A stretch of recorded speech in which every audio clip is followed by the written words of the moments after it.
Get ready with me for work as we talk about detachment and letting go as someone who has anxious attachment.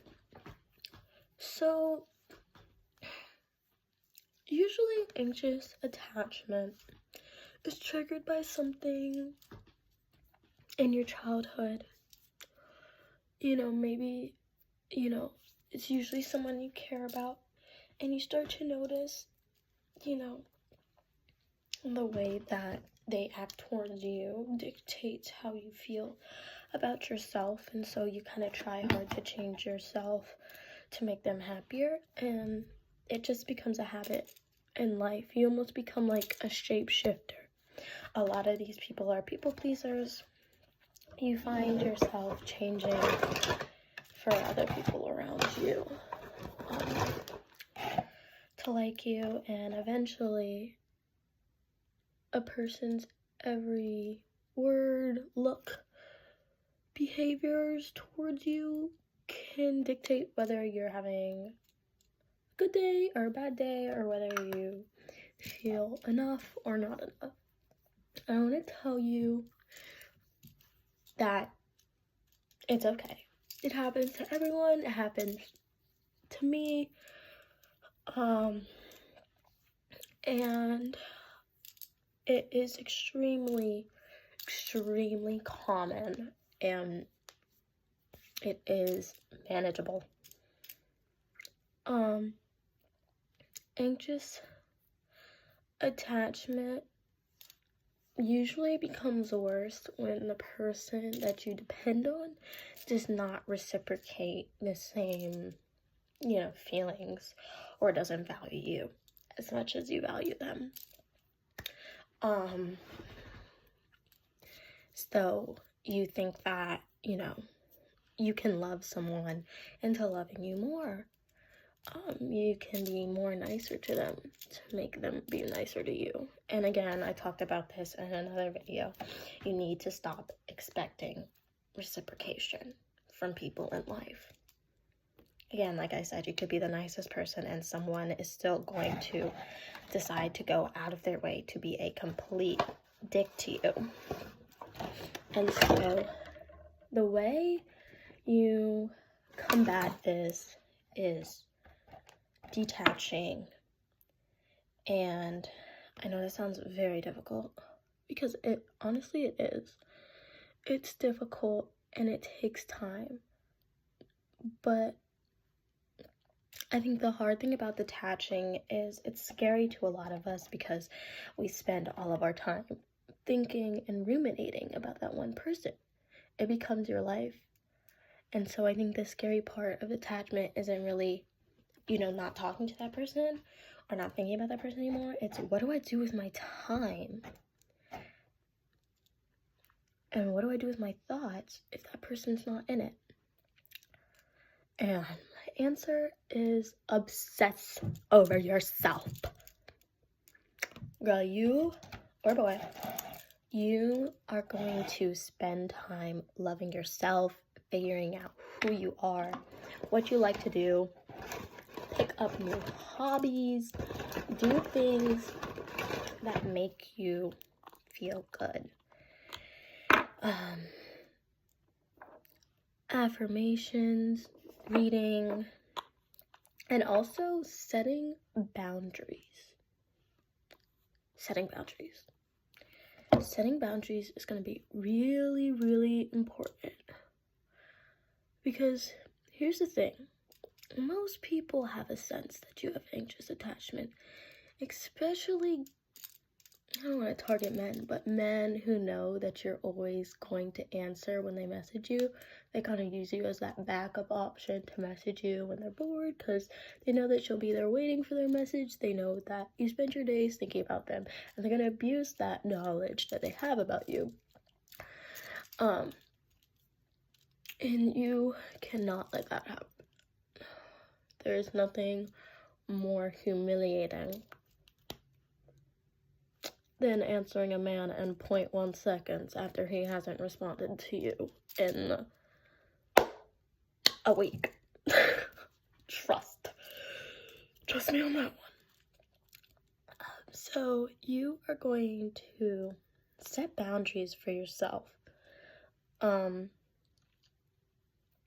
Set boundaries between you and this person. You know, let them know, hey, I am not going to be some backup plan for you. I know that you know that I'm going to answer you, and that's not going to happen anymore. If you don't seem to value my presence as a priority, as of an equal to all the other people in your life, and you know, they don't even have to like you romantically, they just need to care, like show that they care about you, then let it go. You know, let them go. Tell them that if they can't show that they care and give you their time, then you're not going to waste your time on them. And I know that letting people go like that is really difficult, but like I said, after that relationship is out of your life, you have just got to spend time obsessing over yourself. And you're gonna know it's gonna feel really difficult at first. Getting to know yourself, after all you've done is spending your whole life analyzing other people and how they act towards you, and then basing your worth off of that. But I can promise you, when you are confident in yourself and you love yourself, people can tell when you're confident, and people will respect you more when they see that you are not going to take bullshit and that you put yourself and your feelings at a top priority. Now again, like I said in my last video, making boundaries does not make you a rude person. Standing up for yourself does not make you unkind. It makes you strong in a world where people like to abuse kind people. You can be kind and respect yourself and tell people to respect your damn time, because people think that they just have unlimited time in this earth. But the only thing that's for sure on this damn planet is that we're all gonna die. You don't know when, you don't know how, but that's the only thing's for sure, and it's depressing. But people think they can just abuse your time, but your time is important. You don't know how much time you have. And so don't spend your life wasting that time on people who could care less about you. But yeah, also, I'm going to say affirmations. I can link the affirmations I listen to. Again, this is not a one-step process. Usually with affirmations, you gotta listen to them for at least 30 days for them to start subconsciously, like, sinking in. But, as you listen to these, usually confidence, self-love, things like I'm worthy, I'm enough, I do not chase, I attract, divine, feminine energy, and even for men, listening to feminine energy things is just like being confident in who you are and your state of being, you know, knowing that you don't need anything else to define you. It's just you, and you as who you are is good enough. But listening to those kinds of things are really good, because for me, when I catch myself in a situation where I'm beating myself up, all of a sudden, out of nowhere, my subconscious mind goes, I am worthy enough. I am beautiful. I radiate sexual seduce. The lady I listen to is British, but whatever those affirmations are, they will play in your head. Anytime I catch myself ruminating over this person, I do not chase, I attract. You know, I also watched this video recently that was talking about this maybe mindset. And it's really just responding to everything in life with maybe. The thing is, bad situations are going to happen. People are going to reject you. You're going to fail. You're going to get setbacks.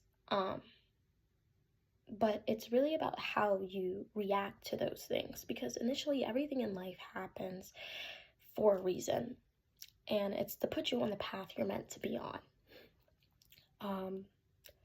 So if something bad happens to you, you say, okay, maybe this was bad, but we'll have to see what happens next.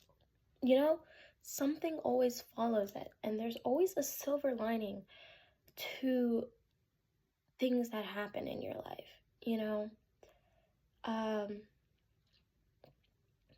Like for me, I sucked at pre-calculus. I sucked at it. I was constantly failing my tests in junior year. And so I would go to my teacher after class for help. And I felt so pathetic constantly going to my teacher and just being like, I don't know what to do. But the silver lining there was I was able to build a relationship with my teacher. I was able to get my grades up. She wrote my college recommendations even after I got a C in that class, and I was voted most improved in pre-calculus GT. Obviously, I have that in a gold frame hanging on my wall. Then the next year, I ended up getting an A in calc, and I just finished my first calculus class in college, and I'm done with math now. So, it's like there's always a silver lining, and you just gotta think maybe this happened for a reason. This is not the end all. It really isn't. So yeah, set boundaries, let people go, stand up for yourself, and just have that maybe mindset, and know that what is placed out of your life is to make room for something better. I know I did not fully get ready, and I still look absolutely batshit insane, but honestly, my makeup routine takes like 30 minutes, for no reason. Actually, I always look somewhat the same afterwards, but I'm not going to make this video 30 minutes because no one watches these, frankly, and I'd like to watch them in my free time, and I do not have the attention span of 30 minutes. So I hope you all have a great day, and just remember to be kind to yourselves and treat yourselves like a friend. Bye!